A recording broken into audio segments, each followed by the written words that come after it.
ఇది కేవలం ఒక పబ్లిసిటీ కోసం మాత్రమే. ఇది ఎవరి కోసం చేస్తున్న ఉద్యమం కాదు.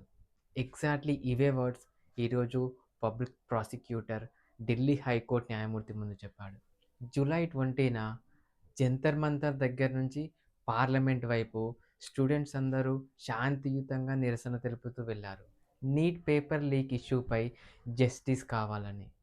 కానీ కొద్ది గంటలకే ఈ ఉద్యమం ఆగిపోయింది. ఈ ఉద్యమంలో పోలీసులు కొందరిపైన లాఠీ చార్జ్ చేసుకున్నారు. వాళ్ళు లాఠీలకు నెయిల్స్ అంటించిన దానితో స్టూడెంట్స్‌ని కొట్టడం కూడా కొన్ని విజువల్స్ ఉన్నాయి. ఈ ఇష్యూపై చాలా పిల్సే హైకోర్టుకి వచ్చాయి. దీనిపైన ఈరోజు డిస్కషన్ కూడా జరిగింది. ఈ డిస్కషన్‌లో లాయర్ కొన్ని వీడియో ప్రూఫ్స్‌ని కోర్టు ముందు ఉంచాడు.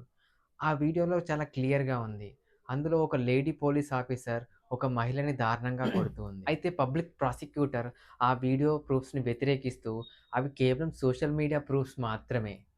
అవి ఎడిట్ చేసి కూడా ఉండొచ్చు. వాటిని మనం నమ్మలేం. ఇంకా ఆ ప్రొటెస్ట్ కూడా శాంతియుతంగా అస్సలు జరగలేదు. చాలా హింసాత్మకంగా జరిగింది అని వాదించాడు. ఇక్కడ కోర్ట్ మాత్రం గౌడ్ తరపు లాయర్ చెప్పిన దాన్ని యాక్సెప్ట్ చేయలేదు.